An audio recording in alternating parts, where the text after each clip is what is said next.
ضمانت جان اس قلم میرا راجپوت قسط نمبر 68۔ جانا نے ایسا کیوں کہا؟ کہیں حویلی آنا ہی تو اس کا مقصد نہیں تھا؟ وہ سوچوں میں گڑا کھڑا تھا۔ اس ستر کا کیا مطلب ہو سکتا تھا؟ وہ خود نہیں جانتا تھا۔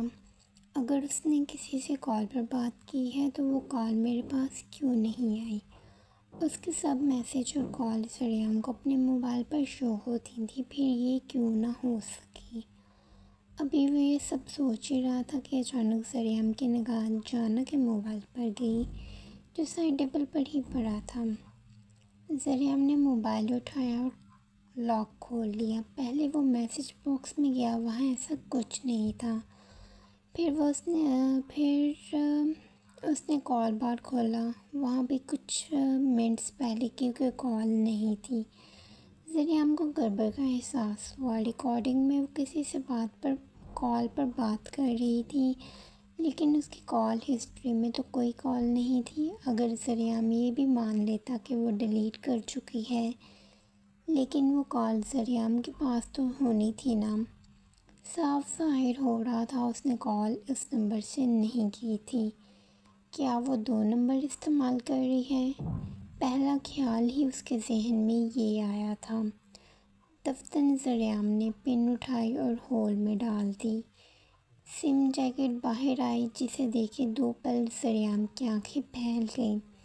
اس کا شک درست تھا، وہ 2 سم یوز کر رہی تھی، ایک جو سریام کی دی ہوئی تھی، دوسری اس کی اپنی تھی، اور اپنی سم کو وہ ناٹ ریچیبل کر دیتی تھی۔ نہ وہ موبائل میں شو ہوتی تھی، نہ اس پر کوئی میسج یا کال آتی تھی۔ پھر جب وہ خود سم آن کرتی تب بھی سارے میسج دیکھتی۔ یہ تو مجھ سے بھی 2 ہاتھ آگے نکلی۔ جیکٹ کو اندر ڈالے اس نے اس کا موبائل وہیں پر رکھ کے اپنا سر پکڑ لیا۔ جانا حویلی آنا چاہتی تھی، لیکن حویلی میں اس کا کیا مقصد ہو سکتا ہے؟ اس حویلی نے اس کا کیا بگاڑا ہے؟ وہ اتنا سوچ کر بھی نتیجے تک نہیں پہنچ سکتا تھا۔ مزید وہ کیا ہی سوچتا کہ اتنی ہی دیر میں واش روم کا تھوڑا سا دروازہ کھولے جانا نے اسے پکار لیا، سریام میرے کپڑے پکڑانا بیڈ پر پڑے ہیں۔ وہ واش روم کے دروازے سے باہر کو جھانکے اس نے سریام کو دیکھ کے کہا، جو کسی کشمکش کا شکار تھا۔ یک بیگ وہ بیڈ کے قریب کیا اور اس کا ٹراؤزر شرٹ اٹھائے اس کے ہاتھ میں تھما دیا، جو اس نے دروازے سے باہر کو نکالا ہوا تھا۔ ابھی وہ اپنی پیشانی مسلتا ہوا پلٹا ہی تھا کہ جانا کی چیختی ہوئی آواز اس کے سماعتوں سے ٹکرائی۔ سریام، یہ آدھی کپڑے ہیں۔ اس کی آواز بلند تھی۔ سریام نے پلٹ کر اسے دیکھا۔ بس ٹراؤزر شرٹ ہی تو تھا، پھر آدھی کیسے ہوئے؟ اس نے لاپرواہی سے شانے اچکائے۔ اندر جانا نے اپنا سر پکڑ لیا۔ اسے لگا وہ جان بوجھ کر اسے تنگ کر رہا ہے۔ آنکھیں کھول کر دیکھو، ٹراؤزر شرٹ کے ساتھ کچھ اور بھی تھا۔ جانا دانت پیستے ہوئے بولی۔ دفتن سریام نے رخ موڑے، یہاں وہاں دیکھا، بیڈ کے قریب کچھ پڑا تھا۔ اس کے علاوہ اور کیا تھا؟ وہ بیڈ کے نزدیک گیا، تھوڑا جھکا اور کالے رنگ کا کپڑا اٹھا لیا۔ میری اسکن فٹ تھی، وہ کہاں ہے؟ وہ تقریباً چیخی تھی۔ سریام نے ہاتھ میں پکڑی اسکن فٹ اوپر کو کی تو بے اختیاری اس کی ہنسی چھوٹ گئی۔ تم اسکن فٹ کیوں پہنتی ہو؟ اسے پوچھنا نہیں چاہیے تھا، لیکن پھر بھی اس نے پوچھ لیا۔ سریام، میری اسکن فٹ پکڑاؤ ورنہ میں باہر آ کر تمہیں نہیں چھوڑوں گی۔ وہ غصے میں آ گئی۔ سریام اسے تنگ کرنے کا کوئی بھی موقع ہاتھ سے نہیں جانے دیتا تھا۔ کیسے آؤ گی باہر؟ واش روم میں تو باتھ کون بھی نہیں ہے۔ یہی تو مسئلہ تھا کہ واش روم میں باتھ کون نہیں تھا، ورنہ وہ وہی پہن کر باہر آتی اور سریام کی دھلائی کر دیتی، جس نے قسم کھا رکھی تھی جانا کو سلگانے کی۔ سریام، تم دے رہی ہو یا میں باہر آؤں؟ جانا نے دھمکی دینی چاہی، جس کا سریام پر رتی برابر بھی اثر نہ ہوا۔ اگر ہمت ہے تو باہر آ کر لے لو اپنی اسکن فٹ۔ وہ دونوں ہاتھ ہوا میں سرنڈر کیے پلٹ گیا کہ جانا نے وہیں سے فلائی چپل اس کی سمت اچھالی، جو سیدھی جاتی ہوئی اس کی پشت پر جا لگی۔ آپ پھر میرے کمرے میں آ گئی۔ وہ اپنے ہی دھیان بیڈ پر ٹانگیں سیدھی کیے بیٹھی تھی کہ دھیرے سے دروازہ کھولے زمان چودھری اس کے کمرے میں داخل ہوا، جسے دیکھے انوشی پھرتی کی رفتار سے بیڈ سے اٹھی۔ اپنی منگ کو دیکھنے آیا ہوں، کیا کر رہی ہے؟ وہ قدم بقدم چلتا اس کے روبرو جا کھڑا ہوا۔ انوشی کو دیکھتے ہی اس کے حواس سلب ہونے لگے۔ اس دیدار کے لیے ہی تو وہ یہاں آیا تھا۔ میں آپ کو کتنی بار بتا دوں کہ میں آپ کی منگ نہیں ہوں لالا، وہ تیش میں آتی بولی تو اس کی ناک پھولنے لگی۔ اسے زمان کی موجودگی تک گوارا نہیں تھی۔ اور میں تمہیں کتنی بار بتا دوں کہ میں تمہارا لالا نہیں ہوں۔ وہ گردن جھکائے لگاتار انوشی کے چہرے کا طواف کرنے میں مصروف تھا۔ انگوٹھی کہاں ہے تمہاری؟ یکدم اس کی نگاہ انوشی کی ملائم ہاتھوں پر گئی۔ اس کی انگلیاں خالی تھیں۔ وہ میں نہا رہی تھی تو اتار دی۔ انوشی نے اپنے ہاتھ کی انگلیاں مروڑے فوراً سے بات سنبھالی، حتیٰ کہ اس نے کل رات کو ہی انگوٹھی اتار پھینکی تھی۔ منگنی کی انگوٹھی نہیں اتارتے لڑکی۔ وہ آگے بڑھا اور آہستگی سے انوشی کے گال پر ہاتھ رکھا، جسے محسوس کی انوشی ٹھٹکتی کرنٹ کھاتی ہوئی 2 قدم پیچھے ہوئی۔ یہ آپ کیا کر رہے ہیں لالا؟ اس کی آنکھیں پھیل گئیں، آواز میں واضح لڑکڑاہٹ آئی۔ زمان کے تیور اسے ٹھیک نہیں لگ رہے تھے۔ خاموش، منگ ہو تم میری۔ زمان نے اس کے ہونٹوں پر انگلی رکھی تو انوشی کے پسینے چھوٹنے لگے، پورا وجود لرزنے لگا۔ یہ غلط ہے لالا، دور ہٹیں ورنہ میں شور ڈال دوں گی۔ وہ دیوار سے جا لگی۔ ان کے مابین صرف 1 قدم کا فاصلہ تھا۔ زمان اگر یہ فاصلہ سمیٹ دیتا تو یقیناً انوشی چیخ دیتی۔ میں سب کو اکٹھا کر لوں گی، چھوڑیں مجھے۔ وہ انوشی کا ہاتھ تھامنا چاہتا تھا، لیکن انوشی نے اس کے سینے پر ہاتھوں کا وزن ڈالے اسے دھکا سا دیا اور 1 سیکنڈ سے پہلے اس کے بغل سے نکلی۔ ابھی تو تم مجھ سے بچ جاؤ گے، لیکن شادی کے بعد کیا کرو گی؟ وہ بھاگتی ہوئی دروازے سے چپک گئی۔ زمان نے پلٹ کر اسے دیکھا۔ وہ اتنی خوبصورت تھی کہ زمان اپنے قابو میں نہ رہ سکا۔ تب کسے بلاؤ گی؟ کسے بتاؤ گی کہ زمان لالا تمہیں ٹچ کرتی ہیں؟ اس کا حسن دیکھے وہ بے ایمان ہو گیا۔ انوشی ہینڈل پر ہاتھ رکھے کھڑی تھی، ڈری ہوئی، سہمی ہوئی۔ پیار سے سمجھا رہا ہوں، مزاحمت کرنا چھوڑ دو۔ یہ حسن میرا ہے، اس پر ہاتھ بھی میرے ہی رنگیں گے۔ زمان نے رسانیے سے بولتے قدم اس کی طرف بڑھائے تو انوشی تقریباً بھاگتی ہوئی باہر گئی اور زینے اترتی موڑ کے کمرے کا رخ کر گئی۔ آئی ڈراپس ڈالے وہ بیڈ پر چوڑا ہو کر لیٹا تھا اور اس کے سامنے کھڑی علیحہ بنا پلک جھپکے اسے دیکھے چلی جا رہی تھی۔ علیحہ مجھے گھورنا بند کرو۔ وہ تقریباً 10 منٹ سے اسے دیکھ رہی تھی اور اس کے تپش بھری نگاہوں کو وہ آج کچھ جیسے محسوس ہو رہی تھی۔ وہ تو میں یہ دیکھ رہی تھی کہ آپ کی ناک لمبی ہو گئی ہے۔ بات گھمانے میں تو وہ ماہر تھی۔ آنکھیں چھوٹی نہیں ہوئی جس پر تم نے کاکروچ والی سپرے کر دی تھی؟ وحاش نے ایک آنکھ کھولے طنز کرتے ہوئے دیکھا، جس پر علیحہ کا منہ ہی کھل گیا۔ وحاش غلطی سے ہوئی تھی، میں نے جان کر تھوڑی نہ کی تھی۔ علیحہ نے دیکھا اس کی آنکھیں اب سرخ نہیں تھیں، لیکن وہ ٹونٹ کرنے سے باز نہیں آ رہا تھا۔ کل کو تم مجھے زہر دے کر بھی بولو گی کہ غلطی سے کھایا آپ نے وحاش، میں نے تھوڑی نہ دیا تھا۔ وحاش مزاحیہ بولا، لیکن علیحہ تو سیریس ہی ہو گئی۔ وہ خود مذاق کرے تو چلے گا، لیکن اگر کوئی دوسرا کرے تو اس کا منہ بن جاتا تھا۔ آپ مجھے ایسا سمجھتے ہیں؟ اس نے آنکھیں چھوٹی کیے وحاش کو دیکھا، جو اپنی پوری آنکھیں کھولے اسے ہی دیکھ رہا تھا۔ میں آپ کو زہر دوں گی۔ علیحہ نے اپنے سینے پر انگلی رکھے کھا جانے والی نگاہوں سے اسے گھوڑا۔ وحاش کو لگا وہ اسے سالم نکل جائے گی۔ ارے مذاق کر رہا ہوں، یہ جو تم روٹھ کر پورا منہ پھیلا لیتی ہو نا، بڑی پیاری لگتی ہو۔ اس کا منہ پھول گیا تھا۔ وحاش کو بے ساختہ اس پر ٹوٹ کر پیار آیا۔ اب مکھن مت لگائیں مجھے، وہ غصے میں آ چکی تھی۔ وحاش نے بیڈ کلاؤن سے ٹیک لگا لی۔ ملائی لگا دوں؟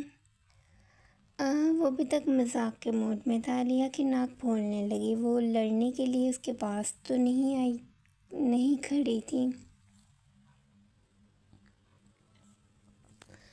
غصہ آ رہا ہے، یہ پکڑو کوشن اور مارو مجھے جب تک تمہارا غصہ کم نہیں ہو جاتا۔ وہاج نے پاس پڑا کوشن اٹھایا اور اس کی طرف اچھال دیا، جسے ایک ہاتھ سے ہی علیہ نے کیچ کر لیا۔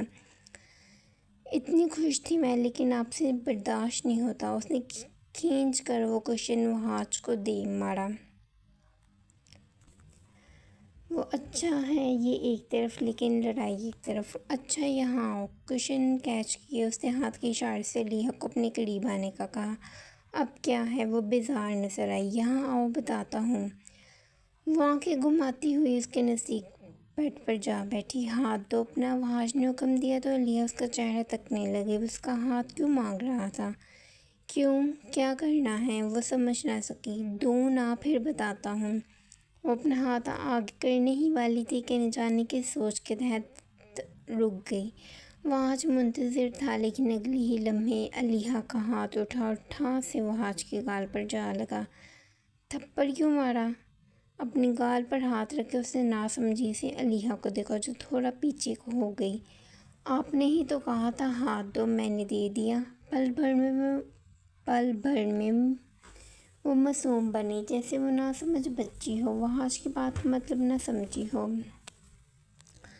گال پر دینے کو تو نہیں کہا تھا۔ وہ سمجھ گیا تھا کہ علیہ نے جان بوجھ کر اسے تھپڑ مارا ہے۔ دفتر میں وہ بیڈ سے اٹھ کر اس کی جانب بڑھا تو علیہ نے دوڑ لگا دی۔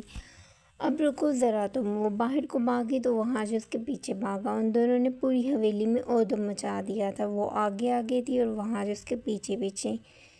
غصہ چھوڑ دینا سرکار سائیں۔ وہ تقریباً 3 گھنٹے سے کرسی پر بیٹھے کچھ سوچ رہے تھے۔ چہرہ ابھی تک سرخ تھا، اشتعال کم ہونے کی بجائے مزید زیادہ ہو رہا تھا کہ نوال بیگم ان کے قریب ہی کرسی پر جا بیٹھی۔ نوال، تمہارے بیٹے نے ایک بار پھر ثابت کر دیا کہ میں اس کے لیے کوئی اہمیت نہیں رکھتا۔ وہ بول نہیں رہے تھے، وہ چیخ رہے تھے۔ نوال کا حوصلہ تھا جو وہ ان کے ساتھ رہتی تھیں۔ تم مجھے کہتی ہو وہ میرا بیٹا ہے، میں اس سے پیار کیا کروں، تم ہی بتاؤ وہ ہے اس پیار کے قابل؟ انہوں نے سر اٹھائے نوال کو دیکھا، جو مجروموں کی طرح کھڑی تھی۔ وہ ماں تھی، اولاد غلطی کرے، مجرم تو وہی ٹھہرائے جائیں گے نا۔ اس کی وجہ سے وہاج بھی اس کا ساتھ دینے لگا ہے، لیکن وہ ایسا نہیں ہے، وہ صرف میری بات سنتا ہے۔ انہیں وہاج پر حیرت تھی، وہ اتنی بڑی بات کیسے چھپا سکتا تھا؟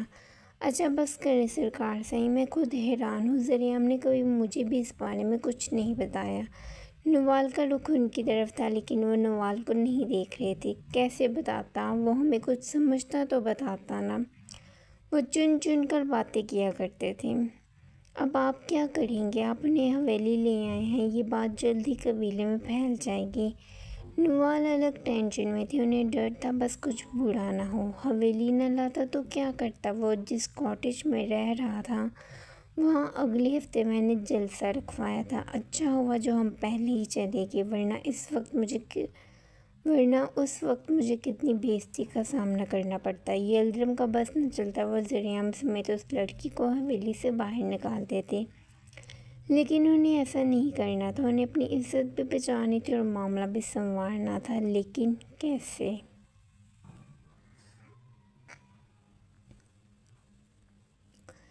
ایک بار تم میرے ہاتھ آ جاؤ، پھر مجھ سے بچ کر کہاں جاؤ گی؟ وہ اب نچلے فلور میں بھاگ رہے تھے کہ ایک دم سے ذریعہ کے کمرے کا دروازہ کھلا اور وہ باہر آیا۔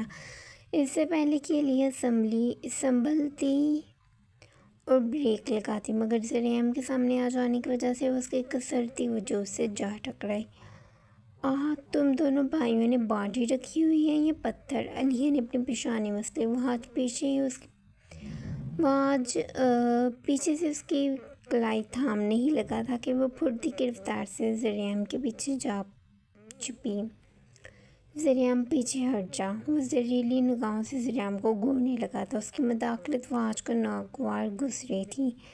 ذریعہ یہیں کھڑے رہو۔ علیہ نے دونوں ہاتھوں سے ذریعہ کی شرٹ کو دبوچا ہوا تھا، جسے دیکھ کے وہاج ضبط کرتا رہ گیا۔ لیکن ہوا کیا ہے؟ وہ سمجھ ہی نہیں پا رہا تھا، وہ دونوں آخر کر کیا رہے ہیں؟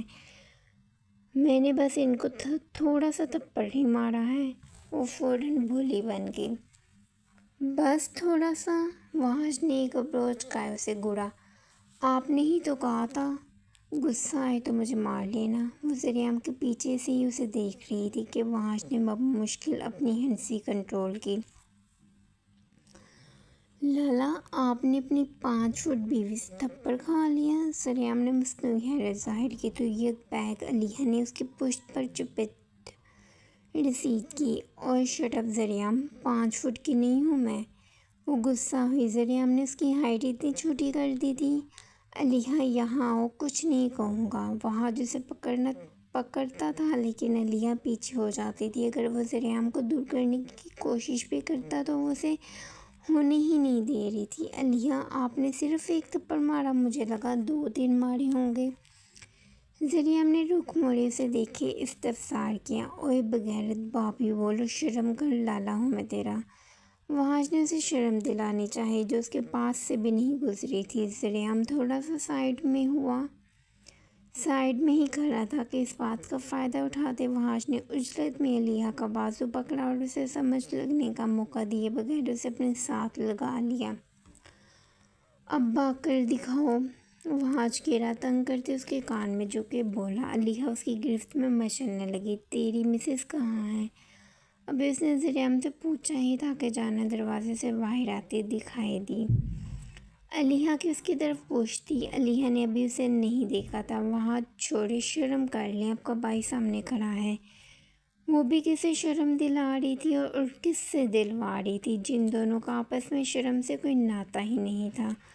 اس کی بیوی۔ وہاج بھی کچھ کہنے ہی والا تھا کہ جانا نے ہاتھ کے اشارے سے اسے روک دیا۔ وہ خاموش ہوا تو جانا بغیر آواز کی قدم اٹھاتی اس کے پیچھے جا کھڑی ہوئی۔ ابھی اور اس کی آنکھوں پر ہاتھ رکھ لیا۔ ہاں، کون ہے؟ وہ پہلے ہی جھنجھلائی ہوئی تھی کہ اب یہ کیا تھا۔ یہ تم سے نہیں ملی؟ وہاج نے جانا سے پوچھا تو اس نے نفی میں گردن ہلائی۔ کون ہے وہاج؟ وہ جانا کے ہاتھوں پر اپنی انگلیاں پھیرنے لگی تھی۔ گیس کر لو کون ہو سکتی ہے۔